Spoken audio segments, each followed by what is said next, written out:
Eh bien bonjour à tous en cette belle fin de journée. Dans cette vidéo on va voir comment optimiser la chaleur durant la nuit dans une serre ou tout simplement en verrière ou même en maison. On peut voir que par mes semis, ils commencent à être assez nombreux. La saison arrive. Avril, mars, c'est vraiment la saison où vous commencez à semer les premières graines qui ne craignent pas trop le froid. Dans cette vidéo, je voulais parler du chauffage. Alors effectivement dans une serre qui est assez bas de gamme, parce que là on est sur des vitres de récupération, c'est même pas des vitres, c'est du plastique, du plastique ondulé. Ça optimise vraiment la chaleur durant toute la journée. Sur le thermomètre il fait aux alentours de 25-30 alors que dehors il fait 6 degrés, mais les tapis chauffants suffisent largement.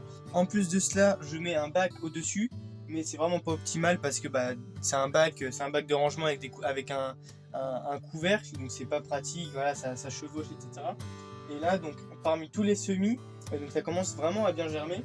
Je vais voir aujourd'hui avec simplement un panneau d'isolant et une plaque en verre comment faire une mini serre pour, en plus des tapis chauffants et en plus de la serre la nuit, pour éviter que la chaleur s'évapore trop et que le froid ne pénètre. Donc tout ce qu'on aura besoin finalement c'est assez simple. On aura besoin d'un panneau d'isolant. Moi c'est un panneau de laine de roche, donc je sais plus c'est en combien, ça doit être en 100. Une plaque en verre, donc moi j'ai choisi une assez épaisse, même si c'est la récupération. Du silicone, donc moi c'est du silicone d'étanchéité, c'est pas du mastic de colle. Et du scotch pour ensuite, quand on va venir faire des lamelles, on va coller sur le contour pour pouvoir poser. Voilà, il y a la paille puisque je l'ai nettoyé, mais quand on va poser en fait notre plaque sur l'établi avec les semis dedans, il faudra que tout autour ce soit assez épais pour pas que ce soit trop fragile, et assez haut pour d'une l'épaisseur des godets, et de deux, s'il y a des petits germes, pas que ça les écrase. Donc moi je pense que je vais superposer deux couches. Je vais déjà couper deux bandes. Je pense couper des bandes comme ça tout autour et coller. Je vais scotcher. En fait je vais faire un papier cadeau pour pouvoir cacher la tranche et un petit peu que ce soit beaucoup plus solide, parce que là voilà, ça s'effrite. Donc je vais coller ça.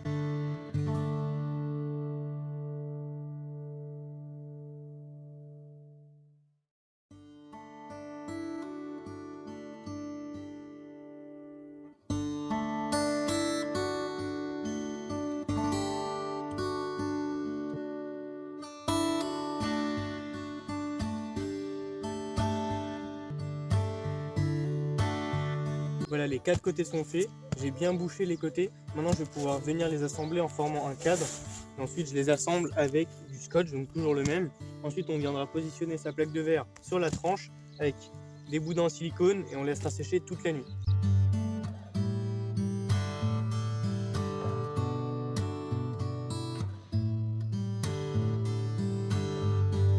Pour hermétiser un maximum, je vais juste venir faire prendre un morceau de scotch et venir le mettre dans le coin. Donc je plie, je le positionne, et ensuite je viens écraser de chaque côté en le repliant, un petit peu comme, je sais pas si vous avez déjà fait le PDM ou alors les bandes d'étanchéité de salle de bain, c'est un peu le même principe. Hop, je fais ça aux quatre coins.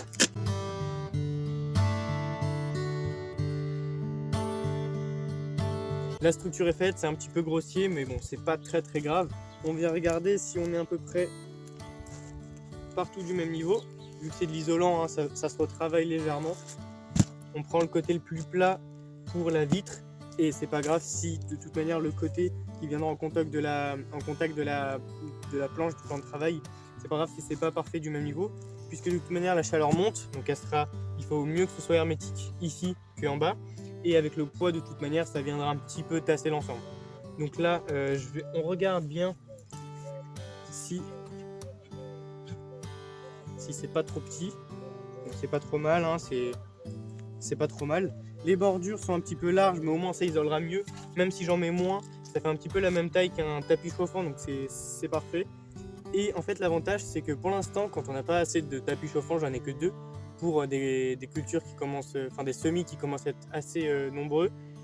Ça évite, en fait, au lieu d'utiliser un tapis chauffant plus ça, je préfère utiliser un tapis chauffant pour les semis qui sont fragiles et utiliser ça quand même en prévention pour les cultures qui craignent un peu moins le froid, sans tapis chauffant. Comme ça fait une double serre entre guillemets. En attendant que la plaque de verre sèche, puisque je l'avais nettoyée, et vu que le soleil se couche, il fait un peu moins chaud, donc je l'ai mise dans la serre pour qu'elle sèche, pour que je puisse la coller avec le silicone. Petite astuce pour les gens qui ont une petite serre, donc hormis le fait qu'il y ait l'électricité avec les tapis chauffants, pour les saisons ou pour les nuits de grand gel comme là on est à peu près entre -3, -4, voire -5, cette nuit il a fait -5, on est début mars. Prendre une couette, donc bien évidemment une couette qui ne sert plus, celle-là c'était à mon chien, maintenant elle a un panier donc je peux la réutiliser, une couette assez épaisse, donc ça c'est du coton, en fait ça permet de la disposer sur le toit, comme ça quand il gèle, en plus de toutes les protections, donc des bacs en plastique transparent, donc là la mini serre que je suis en train de faire et les tapis chauffants, comme ça le gel ne se dépose pas directement sur le toit. Ici c'est pas très grave puisque c'est assez raide, et puis j'ai pas encore de semis sur cette partie, ce sera vraiment à disposer au-dessus des semis sur le toit, comme ça le gel ne traverse pas et ça évite que la pièce se refroidisse.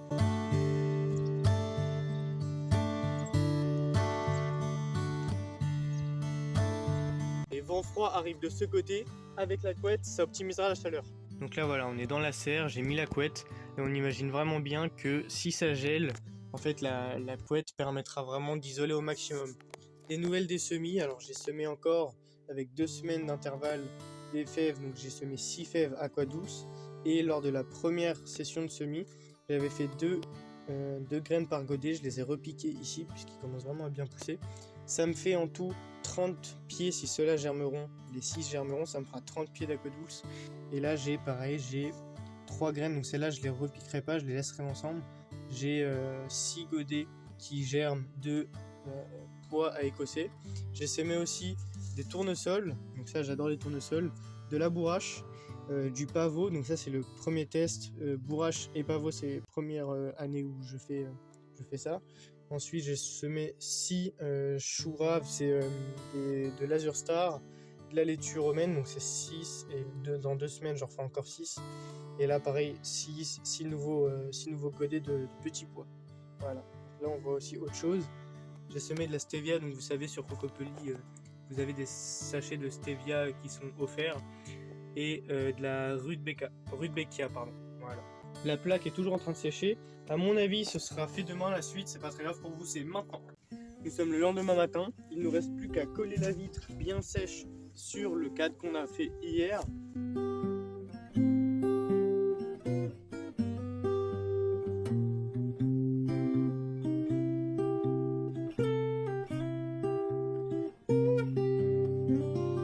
C'est bon, le silicone a durci. Pour bien hermétiser tout le tour, je vais utiliser du scotch pour changer.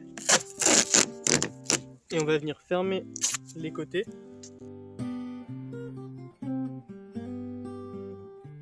Et voilà, c'est fini. Même la porte ouverte depuis quelques heures, la température est bien assez chaude en journée pour mettre en place des dispositifs pour optimiser la chaleur. Les températures redescendent doucement, on arrive dans la soirée, donc il est l'heure d'installer nos cultures qui seront sous la mini-serre. Là nous avons de la stevia et je vais mettre du pavot puisqu'ils n'ont pas encore de tapis chauffant, donc je les dispose comme ça. Puisque la mini-serre n'est pas très grande, on les dispose de manière intelligente. On prend la mini-serre qui fait son poids quand même, mine de rien. C'est juste, j'ai fait mon étiquette trop grande et là ça a pas l'air mal, donc vu qu'elle est assez lourde, ça plaque bien partout sur le plan de travail. Et puis là on imagine que ça fait une protection supplémentaire. Et bien merci à tous d'avoir regardé ce petit tuto sur la construction d'une serre, d'une mini-serre avec les moyens du bord. Je ferai une conclusion lors d'une prochaine vidéo, ce sera soit en fin soit en début, je vous reparlerai de la mini-serre. Demain matin, j'irai tôt dans le jardin puisque cette nuit il gèle pour voir si à l'intérieur la terre est dure. Les tapis ne chauffant, ce n'est pas le cas puisque forcément ils chauffent durant la nuit. Sauf que les cultures, voilà, ça n'a pas forcément besoin de chaleur. Mais les cultures qui sont dans la serre, même si dehors il fait -3, -4, dans la serre il fait 0. Cette nuit c'était le cas.